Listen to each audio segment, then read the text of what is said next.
And so, it begins.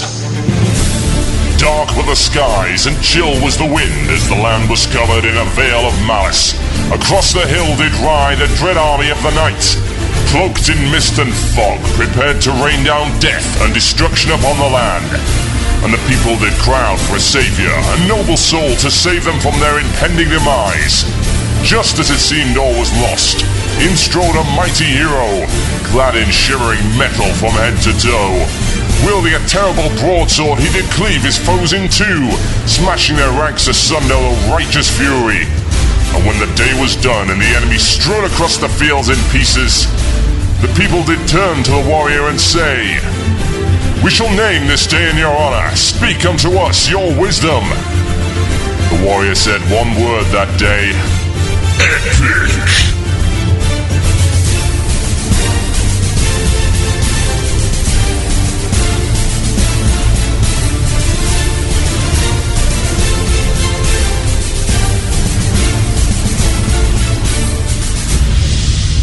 One man, one murloc, one giant angry badger.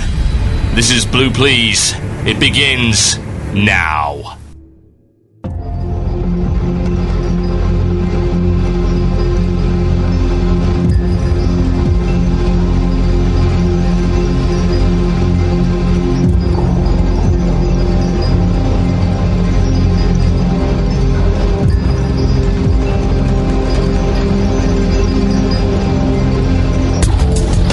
Yes, indeed, folks. Welcome to Blue Plz here on WoW Radio with myself, TotalBiscuit. The date today is the 23rd of January, 2009. It is 8 p.m. in my country, my small island in its incredibly terrible recession, with the currency crashing day by day, minute by minute, everything going horribly wrong. And in other places in the world, it is other times. My name is TotalBiscuit, and this is Blue Plz. Yes, it is. What have we got coming up for you in the show today? We have many, many things. You'll find many things here. And those things will most assuredly not be pleasant. Yes, I'm on the negativity spree, and it's going to stay that way until things get fixed. It has to be said, we had a new patch this week, and it seems to be they've broken more things than they've fixed, so I can't see myself getting all celebratory or all complimentary or, you know, even remotely animated on the positive side of things. Anyway, I'll certainly get animated on the negative, that I can tell you. So yeah, we'll be talking about when is nostalgia actually nostalgia, and when is nostalgia not nostalgia, or why heroic molten core is the worst idea anyone has ever come up with. Also, gold selling ads on the forums. Blizzard are selling out their player base regardless of whether or not it was actually intentional, and I'll explain that a little bit later on in the show. Also, the fallacy of being all things to all men, and why dumbing down will actually kill your core base and kill your game. Also, as we are pretty much used to by now, we've managed to dodge the glass so far. Hopefully that will continue, because quite frankly, I don't want health and safety on me. It's the illusion of choice! That was a close one. Yes, the illusion of choice. Get to email in for the last 15 minutes of the show. Email your topics to themurloc@gmail.com. That is themurloc@gmail.com. I will ignore the vast majority of them and choose one that is not entirely terrible to fill in the last 15 minutes of the show. Oh yeah, and also we'll be having some fantastic music coming up later on. Now, first thing is first. I wanted to bring back something I haven't really done in a while, so I'm going to do it right now. That sounds like it's mail time. Here's the mail. Oh, it never fails. It makes me want to wag my tail. When it comes, I want to wail. Yes, indeed. It's time for some mail, because this will probably be the first time in, like, I don't know, 3 months that I've got enough good mail to bother reading. So I'm going to go for it. Right. I'm going to do the next 15 minutes. We're going to be covering what I've been sent in the mail for the past few weeks. So here we go. I've got an email here from Jason Champion, which is, if that's your real name, then that's like a superhero name. That's stellar. I want to be called Jason Champion. That would be amazing. I could wander around with a shield and a giant sword and say, "Verily, for I will defeat the evil. I am Jason Champion, an inexplicably German." Anyway, hi, this is Mixand, which is... But look, right, you've got a cool name like Jason Champion, and you have a handle, a pseudonym like Mixand? Really? Mixing Sand? I don't know. You've got a name like Jason Champion. What are you doing? Anyway. Hey, this is Mixand, and I'm wondering what you thought about using private servers for practicing raiding before you try your hand at real raids. I used a private server before I bought WoW, so I didn't have to wait time playing... What is that? But it's just one of those people who can't really write English particularly well. So I didn't have to wait for time paying just to learn the game. Of course, you don't get the fun of getting some epic loot because you get it all the time, but I learned a lot from it, and I would rather noobs at raiding learn from a private server instead of just going into a pug or something and taking the aggro when everyone else is about to finish a boss. Kindly regards, Mixad.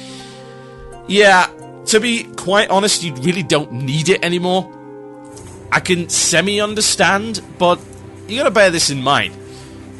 Practice makes perfect, and practice is kind of half the fun. Learning an encounter with your friends on a real server where there are consequences to losing, i.e. the expenditure of time and money, that's a big deal. You know, that makes you learn way better than it ever would on a private server. You know, we'll ignore the fact that private servers are usually not configured correctly, so all manner of abilities don't work, or your characters are overpowered, or whatever. But doing it on a real server gives you an extra bit of motivation. You know? It's like doing it in a simulator versus doing it in real life. It's not like you're flying a plane or anything. You're not going to kill everyone on board. It's worth doing it in real life if you can. And it's worth doing it on real servers if you can. I think you learn more that way, to be quite honest with you. And considering the quality of the raid content right now, I can't see why anyone would ever need anything like that. It wouldn't help.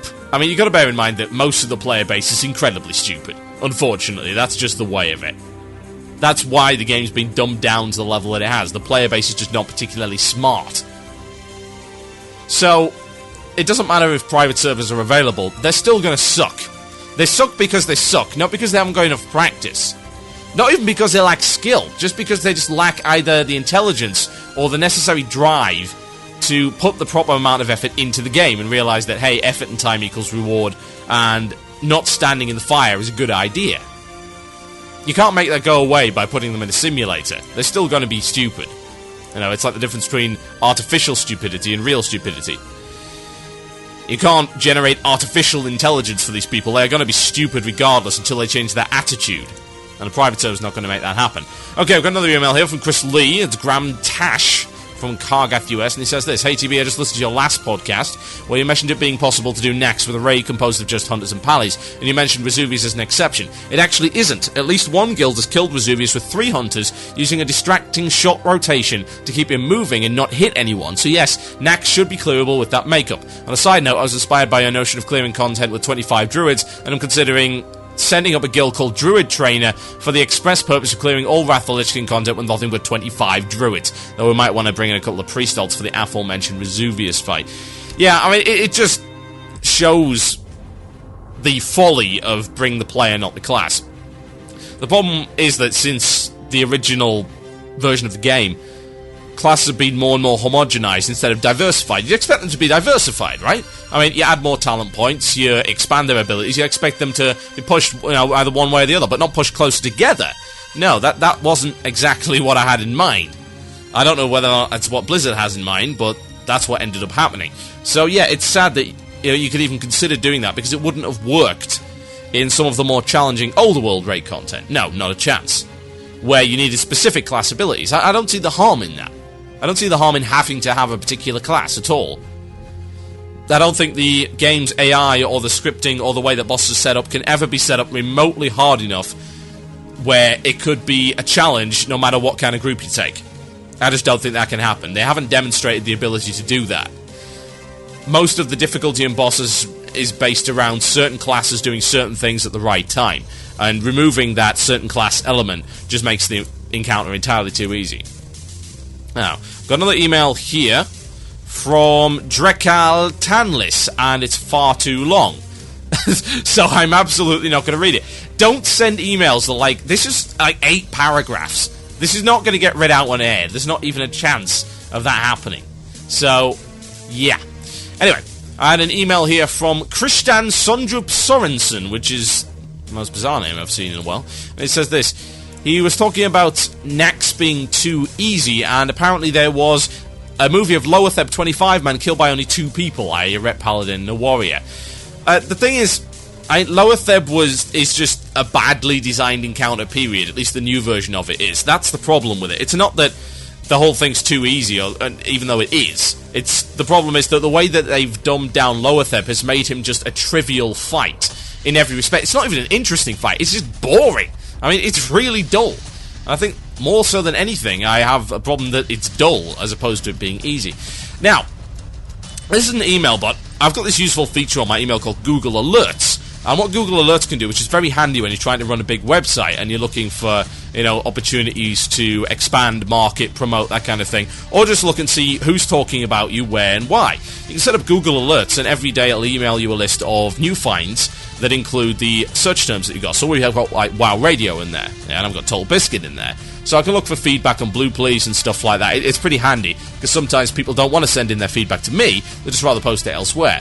And you can generally get something that's a little bit more raw, it's a little bit more honest, and it's really good for actually learning from your mistakes when people don't pull their punches because you think you don't see what they have to say. Well, there's actually a blog here called Hudson's Hideout. Now, I must say I was reading through this blog and I'm actually quite impressed as regards to how well it's written. It is pretty well done.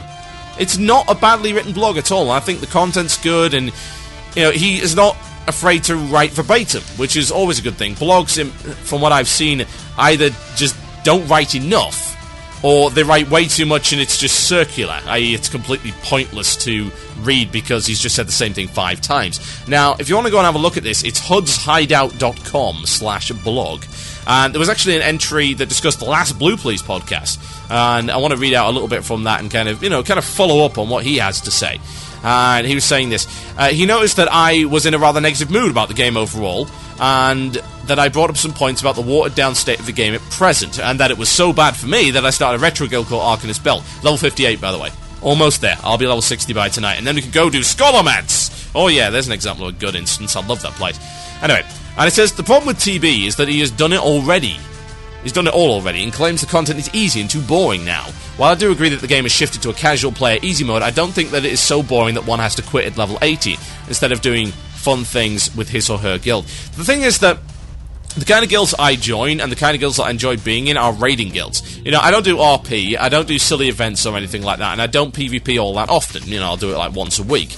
So, to me, it's raid or die, and it has been that for a very long time. I've always felt that the raiding content is the meatiest, most enjoyable, and most rewarding content in WoW, at least up until Wrath, anyway. So, if I'm joining a guild, it's generally the first thing I will look at is how cohesive they are as a raiding unit. That's what I look for. And I have penned a very, very long and detailed and hopefully impressive application that I use and alter depending on which guild that I'm going to.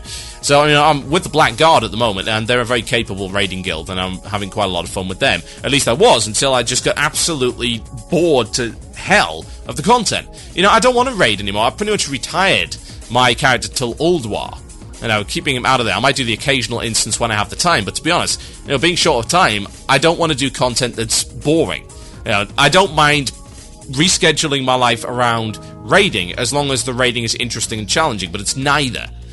So, we even actually managed to down, after a while, I think we've downed it before, but it's the first time that I was there, we did 25-man Malagos, which is supposed to be the most challenging fight there, of course, excluding Southern 3 Drakes, and it was great up until Phase 3, and then it's just, it's the perfect example of bring the player, not the class. It's even worse this time, because it's like, whatever class you are, in Phase 3, you get to be a rogue.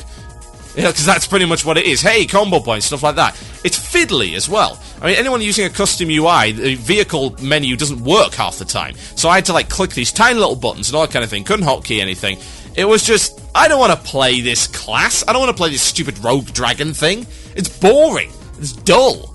No, it really is. I don't want to fight in 3-dimensional space on the back of a dragon. It's just gimmicky. It's not fun, it's not challenging, it's just dull. And that's not what I rolled at the end of the day. Anyway, and he was saying that, I pointed out that we were seeing 10-man and 25-man in the expansion being pugged just 1 month into release. And we never would have seen that in Molten Core Blackwing Lair SSC days. Yeah. It's true, though. It really is. We didn't see that early on. It got pugged eventually, but not for a while. And I don't feel that 25-man content should be puggable, at least at this stage in the game. Maybe later on, absolutely. And 10-man stuff, yeah. I mean, Kara got pugged, and it certainly wasn't a month into the game, because it was actually pretty hard, but once it got sort of normalised and tuned back to what they intended it to be, so they claim, you got quite a lot of people pugging it. But you didn't get people pugging Zolomon that much, and if they did, they didn't tend to do very well, unless they were led by Uber guilds. And you didn't get people pugging Grawl or Magtheridon or SSC or TK or anything like that before the 30% nerf. No. So I object to that on principle. Now, there is actually one reply I'd like to say. This is actually a reply to his blog comment before I go to the break, and this is just an example. I don't hold anything against this guy, it's just I find it rather hypocritical. It's this guy called Shamutanti, and he says he doesn't normally listen to me. I find him bordering on, I suppose, slightly annoying. Oh, slightly? Good lord, I'm not doing my job rightly enough. I can annoy you.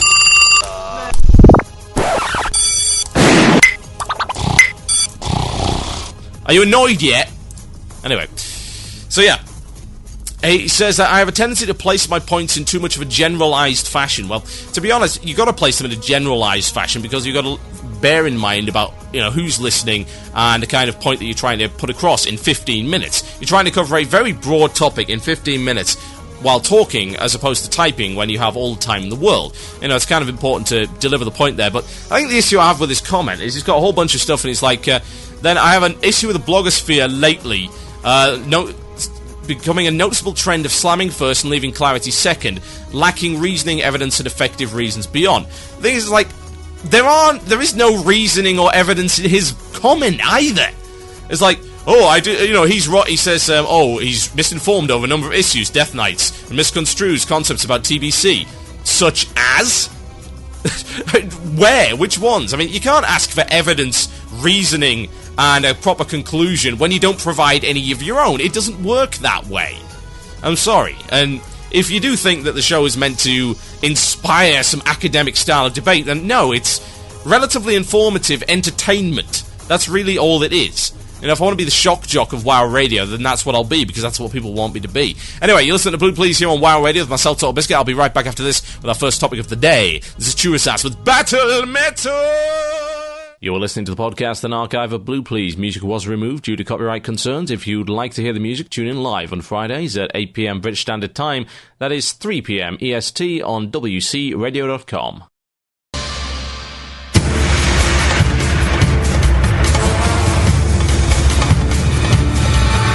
Yes, indeed, folks. You're tuned in to Blue Plz here on WoW Radio with myself, TotalBiscuit. Welcome to the show. If you've just tuned in, you have missed 22 minutes of the show, which quite frankly is unacceptable, and I will be requiring heavy carry from you right about now. However, please put down a plastic sheet first, because you wouldn't want to stain your mother's best rug. Now, nostalgia. I've been on a nostalgia trip lately, as you might have expected, with the formation of Arcanist Belt. I mean, what can you call that if not nostalgia? That's the argument of certainly of Blizzard anyway, that the request for Classic Realms is nothing more than nostalgia. It's a nostalgia trip that always ends up in you realizing, oh, actually no, I just had the grass is greener on the other side syndrome, and the content that I was supposed to be doing, i.e. the proper level content, is actually better. Now, up until Wrath, I would have actually agreed with that. I mean, I really would have. TBC instances were very good. I don't really know why people actually complained about them. I mean, I certainly didn't, not as far as I recall, and if I did, please, by all means, point out at themurloc@gmail.com which episode I actually said that in. But most of the TBC content, probably with the exception of Mount Hyjal, was pretty good. I mean, the raid content was relatively challenging, well-balanced and varied, and the loot tables were good, and everything was nice, sunny and fantastic. And of course, Sunwell apparently was the best instance ever made, so a lot of the hardcore raid guilds claim. Never got to go there, but I do intend to go there with Arcanist Belt at some point. Admittedly, it's going to be something of a watered down experience, bearing in mind it's been nerfed into the ground, but at least I'll get to try it out. Now, got to be thinking really as to where do you draw the line between an obvious nostalgia trip and a legitimate concern about the fact that some of the older content was actually better. I need to stop playing with things on my desk here. That was actually better than the stuff in Wrath. That's a great question. Well, I suppose the first thing to look at with nostalgia would be actually to look at Naxx, because Naxx effectively is one giant nostalgia trip. And oddly enough, and it's probably the most appropriate example, it's an example of new content being worse than old content. Except the new content is the same as the old content. So it's a perfect example, so let's have a look at that. Now, back in the day, Nax was pretty much the ultimate raid instance. A lot of people didn't get to see it, although quite a few people at least ventured in. The attunement process was not that bad, it wasn't terrible anyway. You could basically buy your way in, which is fine. Now,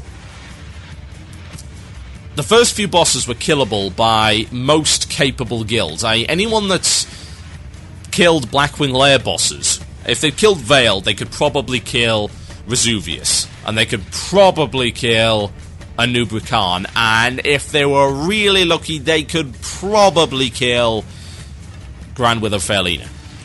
But aside from that, a lot of the, you were looking at very tough stuff. I mean, Patchwork was a DPS race. It was called Flaskwork for a reason. It was a very, very difficult fight to deal with. Extremely difficult. You're looking at, of course, Noth the Plaguebringer was an absolute nightmare. And don't even think about going any further into the Spiderwing, because my Excellent's going to eat you.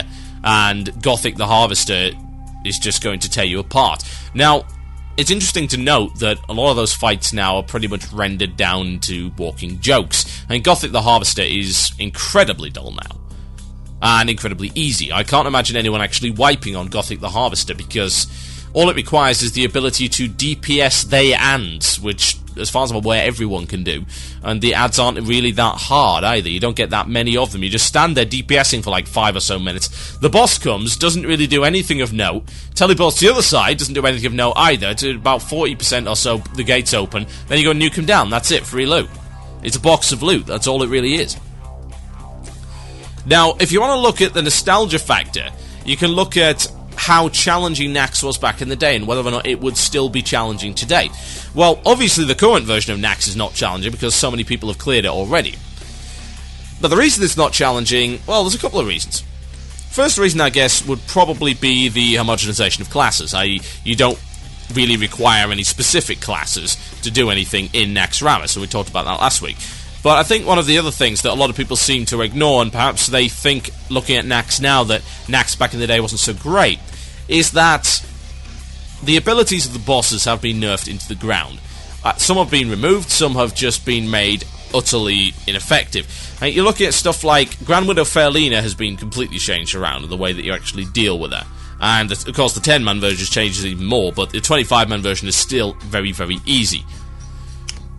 Vesuvius is mostly the same, but not. I mean, the big thing about Vesuvius back in the day, aside from the obvious mind control issues, which are still in there, is the fact that Vesuvius's disrupting shout would basically kill you in one hit unless you got out of line of sight. Yeah, seriously, I'm not kidding. That's what it would do. And it was a hefty ability, and people who were not on their toes were dead straight away. You got other fights like Heigen. Failing the dance on Heigen was a one-shot kill. It would kill you. There's not really a question about that. We can have a look at stuff like Loatheb, which required 3 greater shadow protection potions per attempt just to survive. Now, there's some things that I don't mind the removal of, like 3 greater shadow protection potions per attempt. Yeah, the use of consumables in that way was excessive. It was incredibly expensive, and it was pretty gimmicky, to be honest. It didn't serve any practical purpose other than to make raiders not have a lot of money and to make people farm more, and I approve of the removal of some of the farming. I think they've gone a little bit too far. The use of 1 potion per fight, for instance, that is atrocious. I mean, it makes stuff like Potion of Haste pretty much useless. Other stuff, like the fact that you can only have a flask or an elixir, and you can only have two types of elixir, a battle elixir and a guardian elixir. Not a fan of that either. I liked actually stacking up on those kind of things, but never mind. That's by the by. And that, to some degree, could be considered nostalgia. I mean, Nax as an instance is well designed. The wings are very good. The bosses are not bad. And they're well spaced. And I think that's something that a lot of people do ignore about Nax. Why it was considered to be so great back in the day was the fact that they realised we don't care about trash. Trash is in the way to delay us. So they minimised it, but they made the trash challenging. Very challenging. You had to be on your toes. but they minimized the amount of time it took to get from one boss to another. So it's like, instead of trash, boss, trash, boss, i.e. like Molten Core, you had little bit of trash, boss, trash, boss, trash, boss. Oh, that kind of rhythm, and it worked. The trash was relatively varied. It was pretty interesting. There was a lot of very cool mechanics involved. Like, for instance, the gargoyles, and the fact that you had to DPS them down incredibly quickly, otherwise they get back to full health. You also had the shades, which are like, oh lol, I'm shadow bolting everything. And the slimes, which are like, oh lol, if I touch you, you're very, very dead. So you got to kite us all over the place. Oh, and we change colour, so yeah, good luck consistently nuking us with one type of magic. And that was pretty interesting. Also, the Mad Doctor trash packs and stuff like that. Mad Scientists. They were great. The Abomination packs. All of this stuff was well-designed trash. But the pacing was pretty much bang-on perfect. And the pacing remains. In the new NACs, the pacing does remain. So that's one thing we can give it on the positive side of things. The problem is, instead of trash challenging boss, you now got trash joke boss. It's like, now the trash genuinely is there just to slow you up. You might as well just knock the bosses over one after another. Make a house of cards out of them. Have a domino run. Just knock one down, the rest fall over. That's pretty much how it works. Now, the flip side of nostalgia is the people who say, oh, Molten Core was so great. Oh, we should have a heroic Molten Core. Have you ever been to Molten Core? I mean, really, anyone who has ever been to Molten Core could not possibly, with a straight face, make that argument. No. Absolutely not. Molten Core is not what I am looking forward to. When Arcanist Belt reaches 60, a lot of us are there already, and starts to do Molten Core, that will be the point where I say to my guys, you had better be focused and you had better be ready for power pulling, because I am not spending 8 hours in this crap hole. It's awful. It's a terribly designed instance. The trash is dull and there's too much of it. It's called Molten Bore or Molten Snore for a reason. Really, it's not very good. You've got bosses that look like trash, and most of them aren't all that interesting. Some are, don't get me wrong, some are interesting, but it was a really boring instance, and it took way too long to do. Thankfully, they brought in Zul'Gurub and AQ20, which had better loot, and at that point you could pretty much skip Molten Core almost entirely. And just go straight to Blackwing Lair, which was hard. Initially that was very hard. Blackwing Lair is like, right, okay, no trash, here's a brick wall, bang! That's you into it for the next 5 weeks until you work out how to do Razor Gore. And it's like, yay, we did that. Oh, look, there's no trash. Bang! Another brick wall. Veil Straz. And then you can have some trash. And Blackwing Lair had a lot less trash. A lot less. And most of it was pretty fun. I like the trash in Blackwing Lair. Admittedly, a few of the bosses suffered from Molten Core Syndrome, i.e. the Drakes. The Drakes suffered from Molten Core Syndrome, because they were just dull, generic encounters. But Chromagus was a good encounter, Nefarian was a good encounter, Veil Straz, Razor Gore, and to some degree, Brute Lord Lash Lair. It was alright. But the Drakes were just incredibly boring. And then you go on, of course, to AQ40, which was a way larger instance. Had a lot more trash, but the trash was challenging. To some degree, too challenging. Cthulhu trash still gives me nightmares. It was ridiculous. To the point where some hardcore guild got themselves banned for exploiting their way past that trash. I can totally understand why they would have done that. It is horrible. But the bosses in there, I think, were some of the most inventive. Really, every boss in there was cool in one way or another. I remember doing Prophet Scarum in his huge arena where he's booming his rhetoric and religious stuff, and it was just great. It's great to hear. And the boss was cool with the 3-spawn mechanic, was fantastic. And of course it was one of the first bosses where we actually saw that mind control. And mind control did make the fight very, very interesting. So that was good. And then we had Battle Guard Satura, who was like, oh lord, like spinning death. They brought her in, the mechanic in, to a lesser extent in Leothorus the Blind in SSC. But Satura was just a nightmare. On legs. I mean, on wings, whichever you prefer. Then we got Thancred the Unyielding, who was not that great, and he also wasn't unyielding. I'm sorry, it just was a lie. But then you had that interesting encounter, the 3 bugs, the bug trio, which you could kill in different orders to get different loot. And that was actually one of the first examples of a hard mode in the game. Yeah? That's where it came from. It's not new in Wrath at all. That was actually kind of an optional hard mode. Because I believe let me just think. Killing them Sorry, no, killing... Yeah, it was Vem, Kree, and Yauj, and I think you killed Lord Kree first. And then you killed Yauj, and then you left Vem till the end, and that was the easiest. And you could leave Yauj to the end as the second easiest, and then the hardest is if you left Lord Kree to the end. Because of his poison attack. It was hard, it was really difficult. And once you kill one of them, one of the bugs went and devoured the other one. So that only the last one remaining would have the loot on it. It was really nifty. Cool idea. And I recall being very intrigued by that. We had, of course, other bosses. They had 2 optional bosses in there, both of which were very cool. Oro, the big sandworm, which was fantastic. It's a wonderful encounter. And Viscidus, who I never actually got to use, but you'll notice a dumbed-down version of Viscidus in Violet Hold, the elemental boss that splits. That's pretty much one of the similar mechanics to Viscidus. And he was cool. And then, of course, we had Cthulhu, which, in my opinion, is the most inventive and challenging fight they've ever put together. But then again, I haven't been at the Sunwell, so perhaps I'm missing out there. Now, all of this stuff is pretty factual. You know, I state my opinions pretty openly, and I don't necessarily back them up with all the facts required, but then I do invite people to disagree. Feel free, themurloc@gmail.com is the place to go, or post on my forum. You can disagree there. But in my opinion, that content that I've just listed right there was interesting for the reasons I've just given. And that's not nostalgia, that's objective fact. It's objective fact that Cthulhu was a challenging 2-stage encounter with many unique mechanics. That's a fact. That's not an opinion, that is a fact. And there's also the fact that nothing like that has ever been put in the game since. There is nothing like Cthulhu. And Cthulhu will always remain unique and interesting for that reason. Now that ain't nostalgia. And I think that people have to realise that when some people pine for that kind of content, they actually are genuinely pining for it, and they're not just looking at the past through rose-tinted spectacles. I'm not. I know there was plenty wrong with the stuff at the time, but I remember having a lot of fun back then, and I remember, well, you know, some of it's probably because this was new, but I would expect a lot of it is because the instances were well designed and challenging.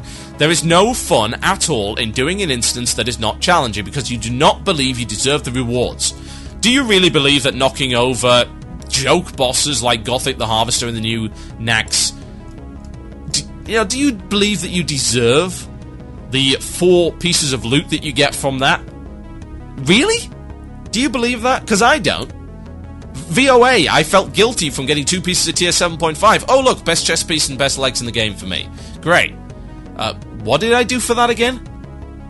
Now, I do pine for the days when I had to work for my loot, and I do pine for the days when our guild had to work for their kills. And that's something I'd like to see again with Ulduar. In the meantime, of course, we'll be trying to at least recapture some of that feeling with Arcanist Belt, and don't worry, I will let you know how it goes. My name is TotalBiscuit, and you're listening to Blue Plz here on WoW Radio. Some Skindred for you. It's Set It Off. I'll be right back after this, folks. Enjoy. Let's face it, everywhere you go, you see adverts for Ventrilo server providers. With so many to choose from, how do you make the decision about which is right for you and your guild? To help you with the decision, we brought in WoW Radio's very own bleeding-edge hardcore raiders to show you which provider the world's top players trust. Loot the stupid car hound! No. Tank it over there! You're setting the raid on fire! Someone pulled ads, guys! Oh, for God's sakes! Heal the tank! Heal the tank! Hey guys, it's okay to DI the tank, right? Why are you smiting and not healing? Is that a halibut? Are you DPSing with a halibut? Leave George alone! You'll hurt his feelings! You named that halibut? Guys, I think we're wiping. What gave you that idea? Well, we're all standing in the graveyard arguing. UGT Ventrilo servers, the only choice for the elite of the elite. Hi, I'm TotalBiscuit, the best and sexiest mage on the planet. When you're like me, you don't have downtime between raids and promotional photo shoots. That's why I use UGT Ventrilo servers. I don't have to get my hands dirty trying to fix a broken server because it was never broken to begin with. UGT servers provide crystal clear voice communication with excellent hands-on support to make sure your server is always up and running. Not only that, their prices are so low, I was able to use the extra money to buy this £32 salmon. What, you didn't think I was going to be outdone by Dustin, did you? Hey guys, want to run some BRD? Get your premium quality Ventrilo server from UGTservers.com. Be the best. Well, second best. You're listening to the podcast, an archive of Blue Plz. Music was removed due to copyright concerns. If you'd like to hear the music, tune in live on Fridays at 8 p.m. British Standard Time. That is 3 p.m. EST on WCRadio.com.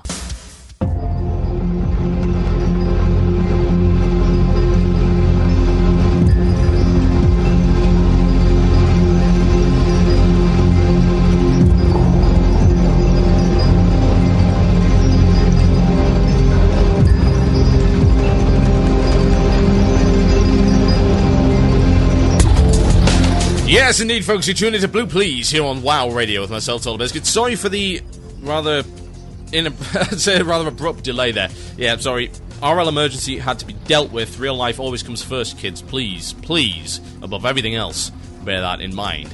Right, back to the show. Okay, now, we're covering nostalgia, and I think we covered nostalgia relatively well in 15 minutes, but it wasn't supported by proper evidence and reasoning. Well, whatever that is. I don't know.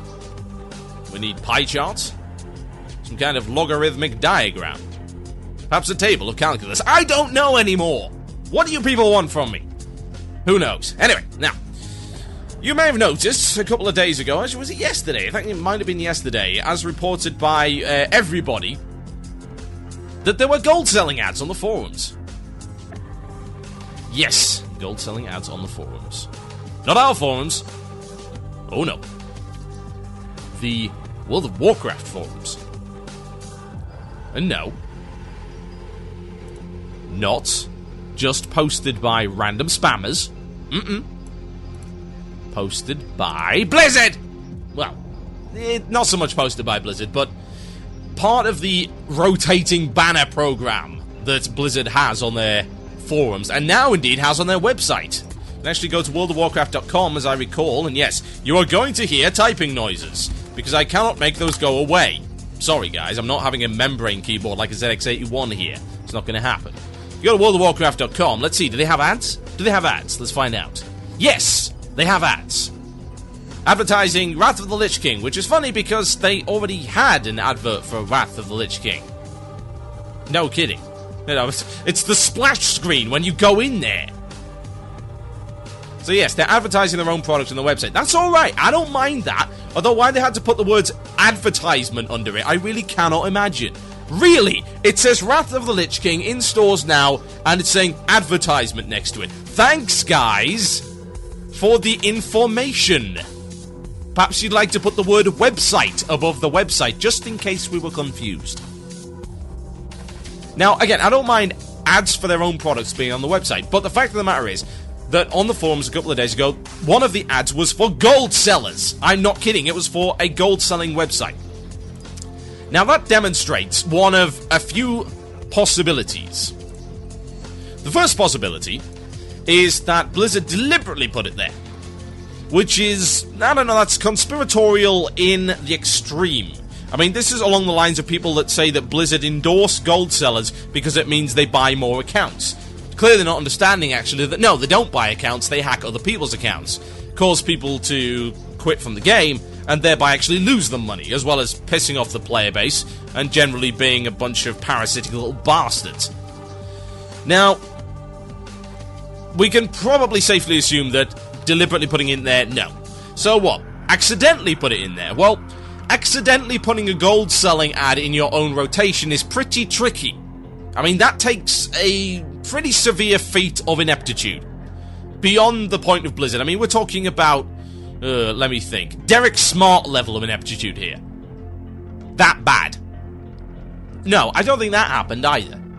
Because, you know, that would have just... I can't imagine the process which would have had to have occurred for that to have happened. So what else could it have been? Well, it could have been a hacker. Now, that, of course, raises some very serious concerns that the Blizzard banner program could be hacked. I mean, you know, our site's come under hacking attack over the past few months. It really has. I mean, we've been battered. And we've done a lot of things to stop hacking. And as far as we're aware, even though we have been hacked, no one's been infected by a Trojan or anything from our site because we put in various scripts to scramble pretty much everything that comes in. So even if Google detects something on there, I can tell you for a fact that it will not work because our scripts wreck it. In every respect. It will not run. It doesn't matter if it looks like a virus, it is a non-functional virus. You know. It's like saying a gun can be very dangerous if it's disassembled into its 250 individual parts. No, it can't. No, unless you get one, I don't know, stuck in your hand or something. Trip over one, perhaps. Now, of course, the last possibility, which seems like the most likely, is that Blizzard are not entirely in control of their old ad program, and it's actually run by an external provider. And indeed, that is apparently what has happened. Apparently, an external provider provides their advertisements. Now, will you explain to me first the reason why you would have to have an external advertiser provide the ads for your own products? Will someone explain that to me? I mean, are they drawing the ads? Are they creating the ads? No, that's clearly Blizzard artwork. I mean, I'm looking at it right now. It's a picture of the Wrath box on the background of one of the Wrath things. That's not a big deal, as far as I'm aware. I mean, it looks pretty normal to me. What else have we got? Got an ad for Recruit Friend. Oh, wait, that was already there. That's just an image from the Recruit Friend thing with model viewer stuff. Ads for the Blizzard store. That was already there. But what is all of this? I mean, seriously. I didn't make that. And no one else made it. It wasn't an external company. It was Blizzard that made these things. Obviously, they made this artwork. So, why do they need an external provider? I mean, for rotating banner ads, you might want to talk to our webmaster, because we've got a system of rotating banner ads that works rather well. And no, we didn't have to pay anyone for it. Now, here's the problem. One of those two possibilities, either it was hacked, or it was rotating banner ads in the control of another company, has occurred. One of these two things is true. Either one of these is incredibly disturbing. The first one indicates that the Blizzard ad program is hackable, which leads to two possibilities. One, how many other things within the Blizzard web framework are hackable, and two, how long is it before it gets hacked and someone actually puts a Trojan in there instead of just a link to a gold selling site and infects tens of thousands of people straight away. Because, hey, it's a trusted link, right? What if somebody usurps the link and puts a Trojan in there? It would be the biggest hacking disaster of our time, as regards to WoW, anyway. The other possibility is they're not in control of their own ads, which is blatant corporate irresponsibility. It's like saying you're not in control of your own fleet of vehicles. No, there's actually laws against that kind of thing. You are responsible for what one of your drivers in one of your vehicles does on the road. Therefore, you're also responsible, at least, you know, this is my train of reasoning, perhaps it is completely out of tone, but you never know, I think it's pretty accurate. You are responsible for what is on your website. You are responsible, solely you. As the owner of WoW Radio, I am responsible for what is on my website, right? If we get hacked, it is because our security is not good enough, and we will make every effort to rectify that. If I have ads on my site, I am responsible for those ads. If I advertise a bad service, or if I have rotating banner ads, or anything like that, Google ads that advertise gold selling, it is my responsibility, because I own the site. Because I'm taking responsibility for the things which I have on my site. This sounds like something that's pretty obvious. You know, it's pretty straightforward. Corporate responsibility here. Now, what this is doing, one way or the other, let's reiterate. Ads on your site are not a bad thing, even if you are a major company. Yeah, it's still fine. It is generating revenue in a time where the economy is on a slump. That is responsible. It is responsible to ensure that brand awareness stays high. Selling merchandise, selling additional services, that is a good thing. That is what most sensible, sane companies do. It's like saying, oh, well, guys, I'm sorry, I can't tell you about any of the other podcasts because that would be selling out. You only want to listen to Blue Plz. I can't tell you about Octil and Hordak versus the World, which of course is on a Sunday. Or Wild Things Considered, which is today at 7 PM EST. I can't tell you about those kind of things because that's advertising. Yeah, well, sorry, that happens. That's corporate reality there. It's not just corporate reality, it's anyone that has any sense and has more than one product to advertise. Yes, you advertise it on your site. It's a perfect place to put it. You got an ideal target demographic. But what you don't do is put the ads in the hands of other people. Other people that can either get hacked and get the security compromised, or can put other ads in there which are not suitable. That is what you do not do, because that is foolish. It's not just foolish, it's downright irresponsible, and it's a slap in the face, and I am loath to use the term, but it really is. It is a slap in the face to the people who play your game. They are harassed on a daily basis by gold sellers. They have their accounts hacked by gold sellers. Their guildmates have their accounts hacked by gold sellers. They have their guild banks stolen by gold seller hackers. They have their farm spots clogged up by gold sellers. They went for years and years either being ganked by gold farmers, or having their quest mobs killed by gold farmers, or having their prices inflated by gold farmers, or being harassed by gold farmers in trade chat, or being harassed by gold farmers in whispers. This is not acceptable. It's a slap in the face, it's a spit in the eye of the entire player base who have had to deal with this crap for the past 4 years. And I don't care if it's someone else's fault. Grow a pair and take responsibility. There was a post saying, oh, I'm sorry, it was a mistake. No. It was a slip, or it was an error in the system. It was not an error in the system. You didn't test the system. At all. This should never have happened. Not in a million years. Never. There is no excuse. The biggest development house, PC game development house on the planet, the most well-funded PC game development house on the planet, part of a international publishing network, incredibly experienced, makes a ridiculous mistake, the likes of which your average WordPress blogger could avoid. You know what the quote is? And this disgusts me.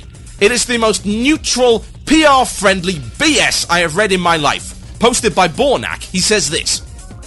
Recently, there was a temporary error with our forum advertisements that caused the gold selling ad to be displayed. At this time, we have resolved this error. A temporary error. Temporary error? Here, let's have a more honest, if I was Bornak and I was feeling really bad about this, which I should, because I've just slapped 12 million people in the face who've been dealing with the crap of gold farmers for the past 4 years, I would have said this. Recently, we screwed up royally. We screwed the pooch in the most monumentally ridiculous way imaginable. We jumped the shark in the kind of way that would involve a jetpack and a pair of springs on our feet. We made the biggest mistake we have ever made as a company in the past decade or so. We are absolute, total, complete fools. And you should blame us. You should hate what we did, and we cannot apologize enough. We have always been anti-gold selling. We will continue to be anti-gold selling. We will do everything in our power to stop gold selling from occurring, and we will support the community that wants to play fair and wants to play without fear of being hacked and having their stuff stolen by Chinese slave mongers. That is what I would have said if I was Bornak. I would have not put out that flim-flam, flip-flop, namby-pamby, paper-thin excuse for a statement. Because it is insulting the intelligence of 12 million people. A temporary error that caused that. No, not a temporary error. A system that you should have never, in a million years, allowed anyone else to get their hands on. At all. You should not have given this as a responsibility. You have a web team. They are paid with our subscription money to maintain the website. And quite frankly, it's not maintained that well anyway. It could do with more content, it could do being more user-friendly and less bandwidth hoggy. And it might be nice if it managed to stay up an entire day without going down at some point. Because sometimes I actually like to go to account management. It's kind of handy. It is unacceptable in every respect. A lot of players, including myself, have spent a lot of time doing many things to try and rid the community and rid the game of gold selling. We've put out videos that got us banned from the forums. And there's a bit of irony for you. Banned from the forums for 1.5 years for pointing out what's wrong with the economy and gold selling, and yet they let this crap get on the forums. Hypocrisy in extremis, deserving of exterminatus. I kid ye not. Talking about virus bombs and cyclonic torpedoes here. A lot of people. The developers are spam me not. The people who go and gank gold farmers wherever they see them. The people who spend ages writing essays and the reasons why buying gold is a bad idea. Constantly fighting, even against their friends. saying, right, I have to tell you, but you're really doing a bad thing here, and this is why. I'm not going to pull my punches just because you're a friend. You are helping to ruin the economy and ruin people's characters and ruin their playtime. All of that the community is doing, free of charge, I might add, something that Blizzard should be enforcing way stronger, and they allow this to happen. If I had the words, if I could come up with a brand new word to describe just how much I loathe not only the fact that this has happened, but worse, the attitude, the lax, sorry attitude to this incident from Blizzard, then I would come up with it. But right now, I have no words. I don't have a word that is suitably descriptive to put my absolute, complete and total ire across. And that's why I've just had to spend 15 minutes describing it. Never, ever spit in the eye of the player base like that again. Because yes, we will hit you in your pocket. And no, you are not the best company on the planet, and we owe no loyalty to you. My name is TotalBiscuit. You listen to Blue Plz here on WoW Radio. I'll be right back after this. Enjoy. You're listening to the podcast and archive of Blue Plz. Music was removed due to copyright concerns. If you'd like to hear the music, tune in live on Fridays at 8 p.m. British Standard Time. That is 3 p.m. EST on WCRadio.com.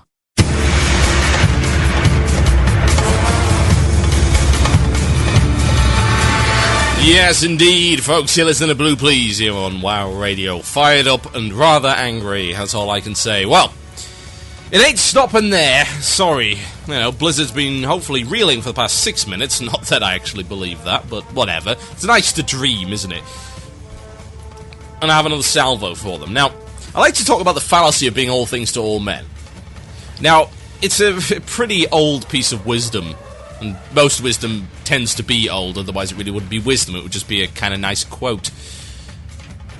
That being all things to all men means you are nothing to nobody. And generally that's true. It's like being a jack of all trades and master of none, but only in a far worse way. Now, as a jack of all trades would be like, well, okay, I can build you this chair, it won't be as good as the master craftsman's chair, but it'll be serviceable, it'll be functional, and it'll be cheap. So it's like, okay, excellent. So, you have a happy customer. But being all things to all men, what you end up doing is you end up annoying everybody. Because everybody, the entire player base has all manner of different wants, needs, and expectations. And you cannot fulfill all of them. It is absolutely impossible. Because naturally they come into conflict, and some of them are mutually exclusive. Most of them, thankfully, aren't, and this is something that Blizzard seems to have yet to realise, is that most of these needs are not mutually exclusive and can be catered to. Now, the idea, perhaps, of catering to the bleeding edge raiders, the hardcore raiders, and the casual raiders. It is entirely feasible that you can do this, and indeed, you came up with the idea as to how all the way back with Zul'Gurub, and continued it all the way through to Wrath, and we were hoping it would work out with the, hey, make the 10-mans pretty easy for the casuals, and make the 25-mans really challenging. Oh, wait, they're actually both easy. What happened? What was the rationale behind that? It's like, all this means is there's more gear, and more people, yet it's pretty much identical. Now, of course, I would imagine Ulduar will possibly go and fix all of that, but since Ulduar isn't here yet, I don't really care. I mean, it's not, We're missing a whole bunch of content, and that's a big issue for me. Now, the idea behind, I imagine, dumbing down the game is to try and appeal to as many people as possible. I mean, this is the Wii generation. We have to understand that we are in the Wii generation. We have a brand new generation of gamers who were previously not gamers before, but now call themselves gamers because at some point they have played a game. They're not our definition of gamers, but nonetheless they have played games and continue to purchase Wii shovelware en masse. This particular player base has very low expectations, which is why they buy things like Magic Broomstick Extreme Racing. No, I'm not kidding, that actually exists. They have very low expectations, but they also have a very low level of skill and comprehension. As in, anything more complicated than, say, Tetris will make their eyes glaze over and have them reach for their nearest television magazine. They also have very little patience. They want instant reward. They want things like Wii Sports. They want to be able to punch some really poorly animated polygon figure with their Wiimotes. They want to do Wii Fit because it makes them feel fitter. As opposed to going jogging down the street, you can now do really boring exercises in front of your television, because Lord knows you wouldn't want to be without that for more than 5 minutes. You sleep in front of it, you eat in front of it, you die in front of it. It's rather depressing, isn't it? Oh well. That's the generation they're shooting for. That's the generation Activision Blizzard is shooting for. And unfortunately, it's what we viewed as what might happen with this Activision Blizzard merger. That they may attempt to appeal to a more casual market. And evidently they did. Now, WoW's always been a pretty casual MMO. Not the most casual. I mean, it's stuff like Yahoo Puzzle Pirates, which is probably a bit more casual, and a few other things, but it's pretty casual. However, this is not what made it successful. Blizzard has forgotten what made their game successful in the first place, and to be reminded as to what made their game initially successful, all you need to do is go and look at the reviews, the initial reviews. Let's pull one up right now. Let's go. Oh look, it's a keyboard sound. Consider it part of the ambience. We are going to go and look at pc.ign.com, and we are going to go look at the original review of World of Warcraft. And we're going to attempt to derive what a relatively reputable but probably not so much site thought of World of Warcraft originally. This is the MMO that they gave 9.1. They gave it a 9.1 rating. I believe that was probably the highest rating they ever gave an MMO. And they open up with the following statement. MMOs are a strange beast. They're designed to make you play as much as possible, yet addictiveness does not always equal fun. In the field of psychology, there are several kinds of reward systems, and the one that seems to be most successful is the random reward introduced at a random time. Sometimes you click the button and nothing happens, sometimes you click and get the food pellet. It's this mechanism that fuels the slots in Vegas, and when you walk away empty, as is statistically inevitable over a long period of time, you tell yourself that the overall value was the experience itself, since you came away with nothing tangible. MMOs take away your time, and they never deliver a discrete conclusion. It's true. Now, there are a number of things. And the first thing they say, after a couple of paragraphs about the grind and downtime is, now imagine an MMO where your experience is a string of quests where you're rewarded with a cool item, recipe, or a decent amount of pocket money. A game where the grind is virtually eliminated, a game where downtime is relatively non-existent, where enemies respawn randomly and dynamically according to how many players are in the local area, where you can use a healing spell or bandage yourself or eat some food or all three before diving right back in again. Your character's death doesn't result in the loss of many hours played experience points, or one of your items, or any of your money. When you die, you resurrect as a ghost, you move quickly, walk on water, and cannot be harmed, and you get right back into the action. Welcome to World of Warcraft. That's what made it popular initially. Why do you think I got to 60? I hate every MMO on the planet. I mean, I'm not kidding. Before I tried WoW, I tried many different MMOs. Huge numbers of MMOs. All manner of things. The only one I enjoyed was PlanetSide, because PlanetSide didn't involve leveling. It had a level system, but it was not remotely required for you to be successful. Indeed, your skill and the skill of your teammates was what mattered. Strategy, team play, FPS. It's PlanetSide. None of the other games gave that to me. The grind was too much. It was too repetitive, it was too boring. And more to the point, a lot of the time I'd enter the world and think I was completely and totally lost and confused.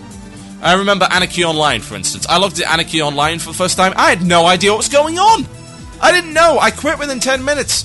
Eve, same problem initially. It's got a bit better now, but same problem. Earth and Beyond, same problem. Neocron, same problem. EverQuest, same problem.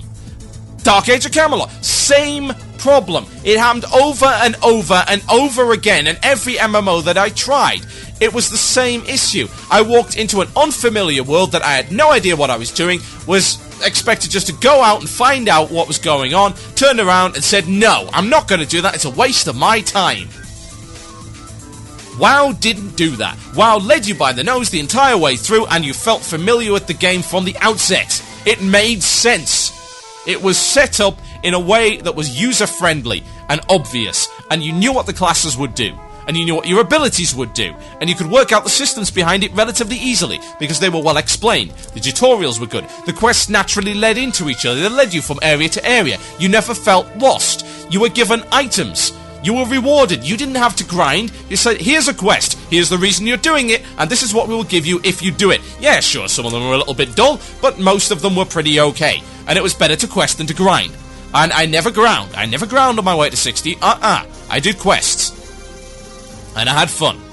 Yeah, sure, at times the leveling got a little bit arduous, and at times I even quit the game entirely just to have a break. But I came back and I did it. Now, that's what makes the game appealing. It's not because leveling is easy. Leveling is not so much easy. Leveling is smooth. I think it's probably the most descriptive term. Some quests are not easy. The level grind is quite long, relatively. But it's not really obstructive. It doesn't get in your way. But it's certainly not overly easy. I mean, to the point where a drunk monkey could do it. It's got easier. But initially, it was never easy. So, explain to me exactly why we believe that dumbing down all of the content is going to bring in more players when your initial 11 million came from content that was not dumbed down. Explain that to me, please. Was the growth rate just not good enough for you? Being the biggest MMO on the planet is not good enough for you? With regards to paying subscribers in Western nations, at any rate. Dumbing it down is not going to bring in new players. People come and play WoW because their friends say come and play WoW. They come and play WoW because they hear about it on television, or they see it on the internet. They watch a video, they come play it. They see it on the shelves for $9.99. They get a free trial disc. That is why they play WoW. They come and play WoW because other people are playing WoW. They don't come and play WoW because it's like, oh, I heard that this game has really easy level 80 raid content. I'll come and play WoW now. No, that's not a selling point. Never has been, never will be. Endgame is stuff for people to do once they've got into the game. They've been hooked. You've got your hooks in them. They've got to max level, now they have to do content. Now you want to keep the hooks in them. Okay, how do you do that?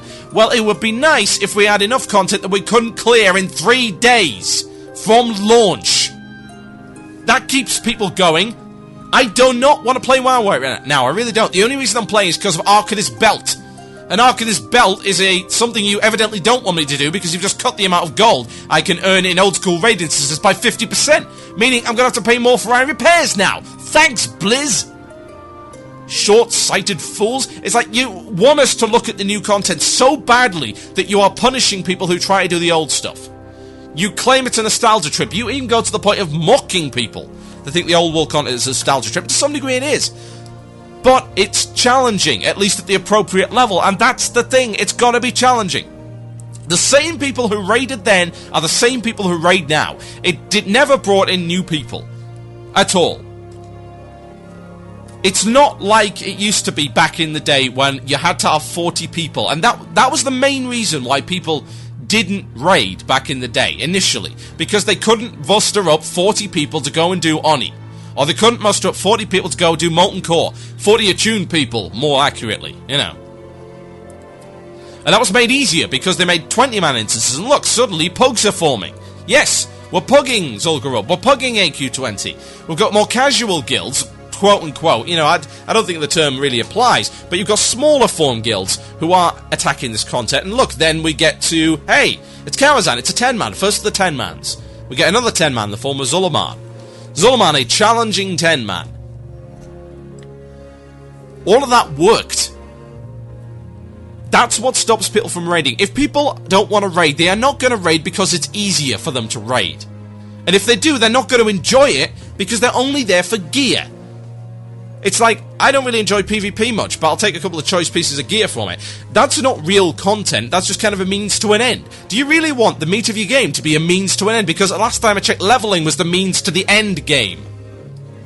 End game can't be the means to the end game, it doesn't work that way.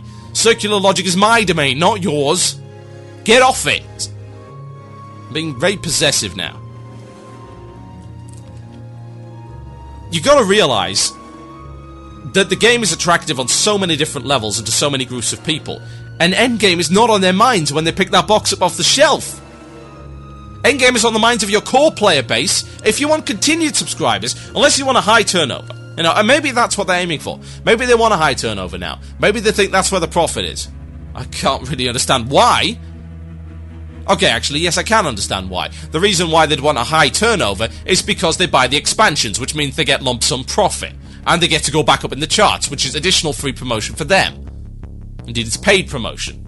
They're getting paid to promote their own title.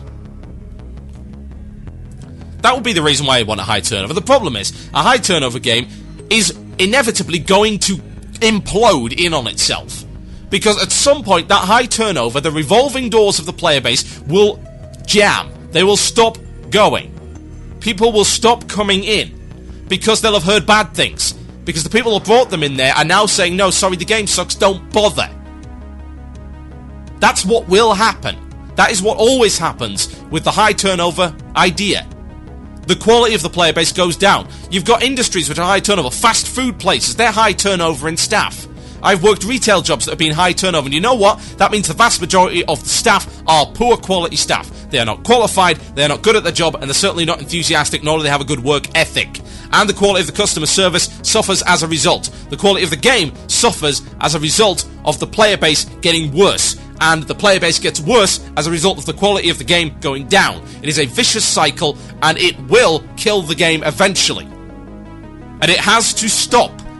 Soon. Very soon. As soon as humanly possible. Because yes, the core player base will leave. We will leave for other games. There are other games that are not terrible. And you know what? It's like graduating from high school. We've graduated from the high school and now we can go to college. Before, college was too hard for us, but we graduated from the high school of MMOs, we've learned the basics, and now we can go on to another game and not feel so lost, because we're familiar with how it works. You're like a boot camp for MMOs. And if that's what you want to be, that's fine, but eventually everyone's going to graduate. My name's TotalBiscuit, and you're listening to Blue Plz here on WoW Radio. I'll be right back after this, folks, with the illusion of choice! Enjoy. You're listening to the podcast and archive of Blue Plz. Music was removed due to copyright concerns. If you'd like to hear the music, tune in live on Fridays at 8 p.m. British Standard Time.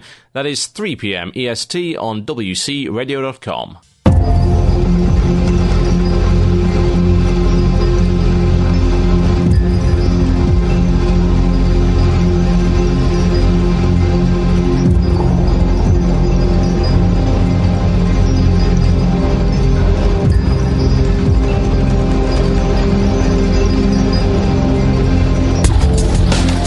Yes, we're on to the last segment of the show, folks. You listen to Blue Plz here on WoW Radio, the split in two please, as I'm now calling it. Anyway, right, it's time for the illusion of choice. It's going to cost a lot to fix. Right, okay. I've had a good illusion of choice topic here, so I'm going to read this one out for you. It's actually called the illusion of safety. Now, I'm going to actually expand the topic a bit, because it's actually about the patch, and I will cover the patch briefly. And it was actually, TB, what do you think about the patch's changes to measures? Did it change you? Did it kill a spec you play, etc.? From your soulless defense cap DK tank, it's Ramsey. Please can you yell at my guild, Clan MacLeod, and tell them that you have to know the safety dance, or else we don't get to loot... What? The loot doggy? What are you on about? You can dance if you want to. You can leave your friends behind. I'm not stopping you. Anyway, I'll talk briefly about the mace change, but I want to talk more about the actual patch itself, and I'm going to make it more of a footnote, because a lot of the other shows have covered it in great detail, and I'm honestly not too interested in doing that. Changes to mages were kind of interesting, although it did point out a few interesting things. Now, Arcane, as far as I'm concerned now, is kind of viable, and I've actually spec'd it. The spec that I've gone with Arcane is something that I have completely forgot, and I will now look it up on WoW Armory. Yes, I've got to look at my own spec on WoW Armory, because I can't even remember what it is. I'm terrible at this.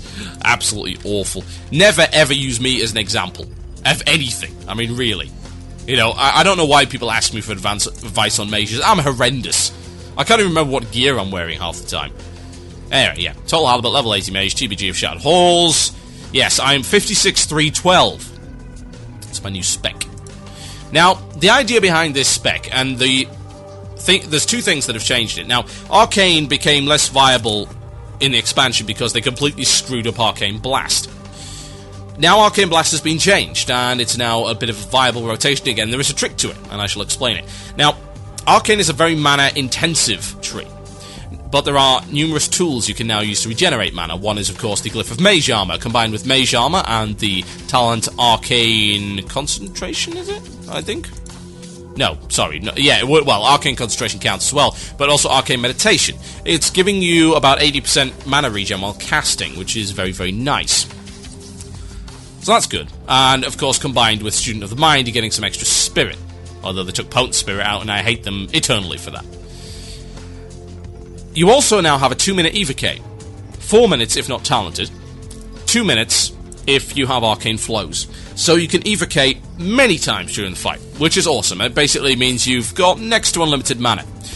Now, the way Arcane Blast now works is it stacks a damage buff on you. Every time you cast Arcane Blast and you stack the buff up, Arcane Blast costs more to cast. But the buff is consumed when you cast an arcane spell other than Arcane Blast. So what you can do is you can do 3 times AB, yeah, stack it up to full, and you can then unleash, say, Arcane Missiles. Now here's the trick. If you unleash Arcane Missiles, it doesn't remove the buff immediately. It removes the buff upon the 5th missile hitting the target, i.e. when the thing is ended. So what you can do is this.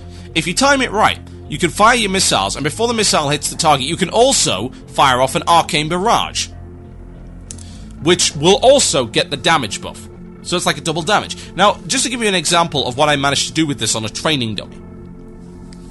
Unbuffed, without Dying Curse, or the Sundial of the Exiled proccing. Self-buffed with my usual stuff, and with no Arcane Power, I managed a 13,800 Arcane Barrage crit. Now that was on a Torment of the Weak target, admittedly, so that's an extra 12%, but I wasn't benefiting from anything else, like Curse of Elements, that kind of thing. I wasn't benefiting from any other raid stuff. Now, with AP, and with raid buffs, I could potentially crit for about 20,000, probably more, with Arcane Barrage. If you time it right. And it's an interesting rotation, because it requires a little bit of timing, a little bit of skill, to pull off correctly. But I like the look of it. You also get 6% hit from that talent spec, because Precision, used to be Elemental Precision, is now Precision, and you get extra hit. For all specs, not just Fire and Frost now. And you can, of course, take Incineration, which gives you an extra 6% crit on Arcane Blast. It's really rather nifty.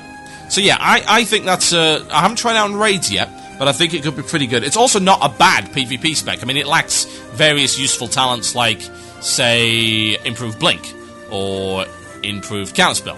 But the burst damage is very impressive. So you could argue that it's a pretty good arena spec. It's certainly a very good battleground spec and Wintergrass spec, just because of its sustained damage. And what I do like about Arcane, and I've always liked this, is the ability to control the amount of mana that you expend in return for damage. It gives you more control than Frostfire. I mean, they haven't nerfed any of the other builds. Frostfire is still effective.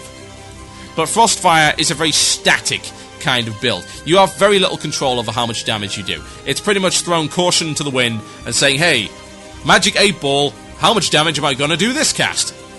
No. You can't do anything about it, whereas in this you've got a lot more control. You've also got a lot more control over your mana, whereas with FFB it's not an issue and you generally never even need to evocate. You can use all that mana, you can utilise it to pump extra damage.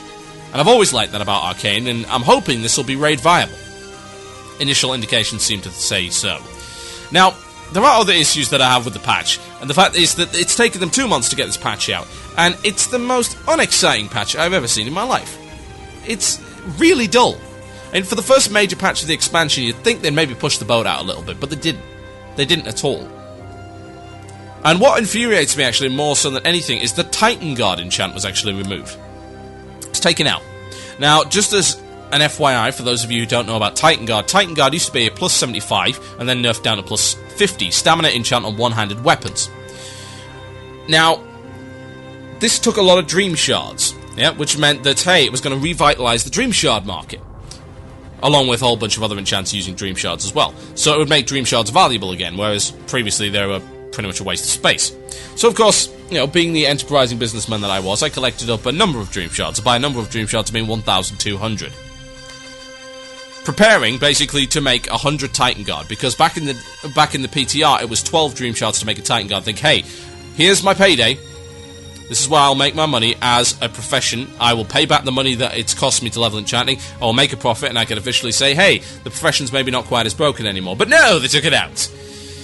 Now, it's not that they took it out and it screwed me over as an enchanter, and it has. I mean, it screwed me out of tens of thousands of gold. What annoys me more than that, way more than that, is the fact that is their rationale. And their rationale was, well, it would have been the be-all and end-all of tanking enchants, and we wanted to encourage variety. That, and we didn't want to attune our encounters to bear in mind that they had an extra 75 stamina on every single tank. Now, that rationale would work relatively well had they not, of course, ignored the fact that every single spellcaster in the entire game is using the same enchant, i.e. plus 50 or plus 63 spell power. There is only one, and I do mean only one, alternative to that, and there's black magic. And it's not a good alternative. Indeed, it is out DPS by plus 50 spell power, and it is out DPS by plus 63 spell power. It is a bad enchant, and it costs way too much. It's terrible. It's like that, like with embroidery that I was talking about, with the tailoring back. It's like, nice idea, except that it's mathematically inferior to everything. And you should have known that. This is the kind of thing that you should have seen in the PTR and in your numbers. This is not something that's like, oh, well, we didn't know, because when we looked at the real-world applications when it went live, we realized, no, you could have realized by using simple mathematics. Even I can manage that, and I'm terrible at maths. In my world, 1.3 plus 5.2 equals 50 billion. I couldn't care less. Doesn't bother me. That's why I have the calculator button on this compact keyboard of mine. That's what bothers me. It's like, there's so many different ways you could have gone around that. Now, if you wanted to do the sensible thing, what you would have done is either change the enchant to something that wasn't plus 75 stamina, or, better yet, made 4 more enchants for tanks. There are no tanking enchants right now. There are 2 viable tanking enchants, and they're both TBC. Potency, which is strength, and Mongoose. Those are the most viable tanking enchants, because they provide, well, strength, provides extra threat, as does Mongoose. Mongoose provides a bit of dodge, so it's mitigation. I think strength affects your shield block, as I recall. Please let me know if I'm wrong. So, that makes sense. But the TBC enchants! There's no new tanking enchants! At all, not a single one! Life Ward is a waste of space. Icebreaker is a waste of space. All of this stuff is completely and totally pointless. So, yeah. And I must give credit actually to Nahalis, who was the one who told me about Titan Guard. And he let me know that, hey, this is the rationale, because he pointed it out, and then I went later and read it on MMO Champion. I don't like that rationale. It's BS. And it just highlights yet more problems with enchanting. Enchanting is so linear right now. It's like, you take this enchant. There is no variety. There used to be. Back in the day, there was like, right, well, I could have Lifestealer. Or I could have Crusader. Or I could have Fiery Weapon. Or Icy Weapon in certain situations. That kind of thing.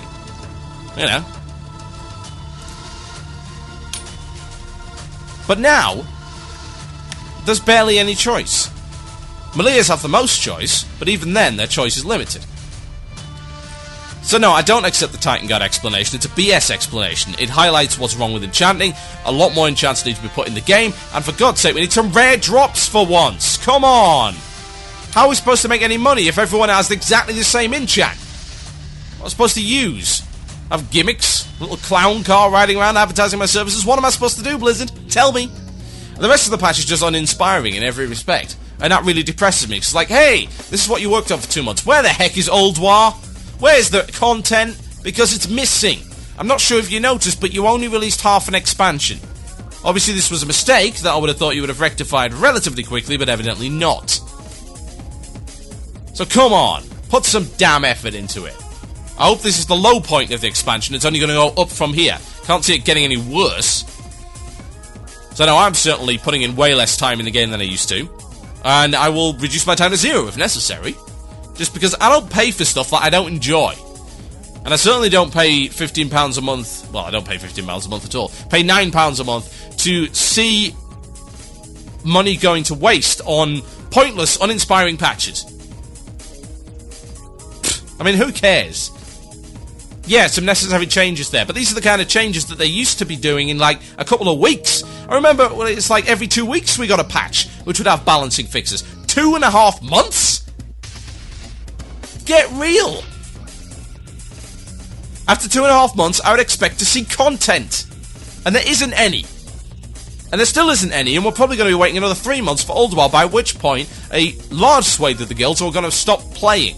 Yeah, we might have come back, but you've lost a heck of a lot of money, and got a lot of very bored players who don't respect you quite as much as they used to. Okay, I've got 3.5 minutes left, folks, so you can send in shout-outs to me at themurloc@gmail.com, or, if you wish, you can also PM me on IRC. That's irc.mmo@irc.com, hash or pound, wow, radio. PM here for your shout-outs for the last 3 minutes of the show. Blue Plz shout-out that goes out to Mutiny on Sisters of Balloon US, 20 manning next content through the terrible lag. Okay, perhaps that's not all that impressive at all. Well, I don't know, with the lag and the 20 man, I suppose it would be relatively impressive, but then again, it's like cutting off your hands and saying raid content's hard now because you have to DPS with your face. Hey GB, good luck with Arcanist Belt. That's from Kyle McGann. He has a topic, but quite frankly, I've already covered that. So yeah, you know, it ain't gonna happen. I should have a shout-out here to Noodle, or Noodle. What? How else could I have pronounced that? I mean, really, he actually put a pronunciation for noodle here. I'd just like to have a shout out for my guild, Tapat som liten, which is Swedish for dropped as young. What is that, dropped on your head as a child? On Emirates EU, and also for my brother-in-arms, Zabatur! Oh yes, the douche, for being my IRL mate and fellow raider for such a long time. Thank you for doing a great show, and to round things up, a shout out to TB for playing Camelot and to fire him on a daily basis. Thank you very much. Oh yes. Indeed, no problem at all. This is a kind of sad one, this one, actually. It's a shout-out to Rob Luz, also known as Koi's grandfather, who passed away this week. We'll miss you. It's from Koi, so, yes. Shout-out so given. And best of luck on the other side. I'm sure he's in a better place. Okay, we've got more shout-outs to go, so here we go. Shout-out to Gimped on Alpha's Epic Guild. That's from Nihalas. A shout-out to the people that made it to 60 in Arcanist Belt. That's from Iomo. Oh, yeah. Getting it tonight, or trying to. I'm going to need a big coffee. Shout out to Arcanist Belt on Necros EU. That's from Dunkirk. Shout out to Back in Time to Droid Arena 1.2 for letting TB repeatedly kill me. Oh yeah, I used to be Imber at that game, seriously. I actually made half the change in that, it's crazy.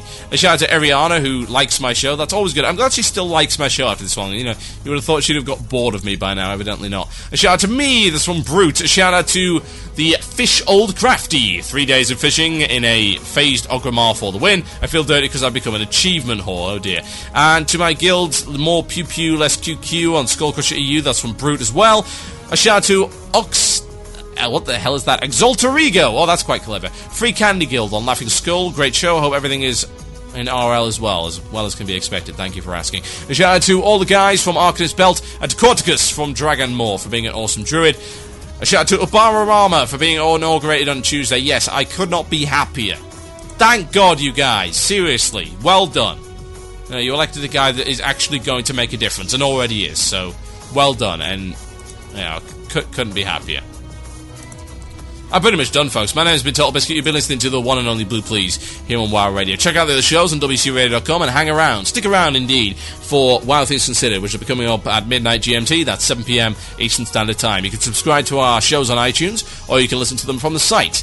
The archives are generally put up within the next couple of days, and I will be back tomorrow with Pug, which will feature the one and only Brian from Warcraft Pets, the incredibly popular, insanely popular website for casuals everywhere. I'm out of here, folks. Good night. You have been listening to the podcast and archive of Blue Plz, a show that airs exclusively on WCRadio.com on Fridays at 8 p.m. British Standard Time. That's 3 p.m. EST. You can check out our archives on our website at WCRadio.com and subscribe to our RSS feeds. Don't forget to rate and review us using iTunes, and if you wish to leave